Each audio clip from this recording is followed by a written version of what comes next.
الله الرحمن الرحيم. رجعت لكم تاني بفيديو جديد، والنهارده هنتكلم عن حاجه موجوده في الكاسيو الحريمي. انا غالبا اول مره اعرفها، او بمعنى اصح ما بحثتش، يعني كنت بشوفها بس ما بيشغلش دماغي، يعني ما كنتش دماغي بتنشغل كده هي دي بتاعت ايه. تمام. الكاسيو الحريمي اللي هو موديل LA 670W، عامه هي موجوده في كل الموديلات، يعني اذا كان اصلي او تقليد. عامه موديلات الكاسيو اللي هي السيريال بتاعها 3191. تمام. اشكالها كتير بقى، في منها للسيريال الجلد وفيها منها اشكال كتيره جدا. عامه عشان ما اطولش عليكم، يعني الفيديو ده انا عامله هيكون قصير شويه.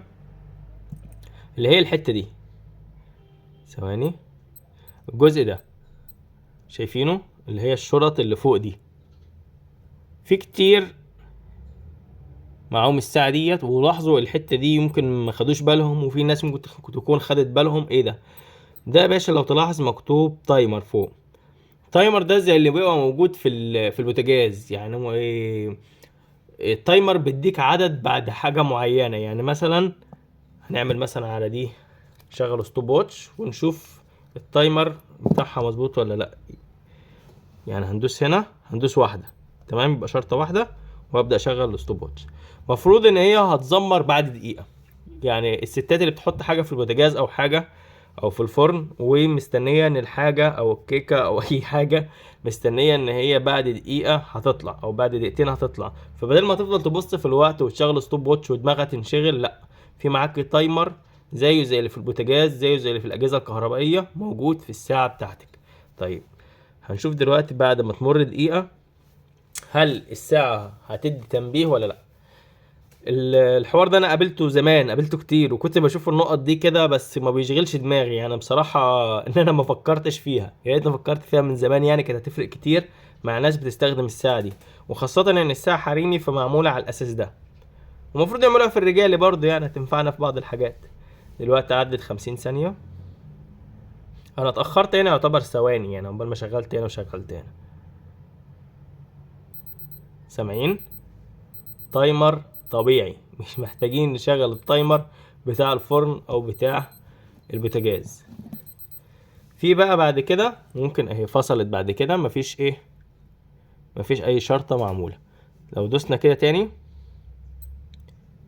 كده 3 دقايق، كده 5 دقايق، كده 10 دقايق مكتوب فوق، تهيألي انتوا شايفينها. تمام. 15 دقيقة، تلت ساعة، نص ساعة، معاكم تايمر في الساعة دي لحد نص ساعة. تمام. اتمنى يكون المعلومة جديدة، بتمنى يعني ما اتمناش ان انا اكون متأخر في المعلومة ديت، واتمنى اكون فدتكم بالمعلومة دي. ولو محتاجين اي حاجة انا تحت امركم، وفي فيديو انا نزلته قبل كده ازاي تعرفوا الكاسيو الحريمي الاصلي من التقليد، وخاصة ان الفترة ديت الكاسيو الحريمي عدى، او الكاسيو عامة التقليد بتاعه عدى مراحل كتيرة جدا، لدرجة ان احنا كفنيين لازم نمسك الساعة قدامنا ونفصصها. يعني حوار ان انت تبعت له صورة ساعة وتقول لي لو سمحت شوف لي الساعة دي اصل ولا تقليد بقى صعب، يعني بالصورة كده صعب بأمانة، يعني الموضوع تعدى حدوده يعني.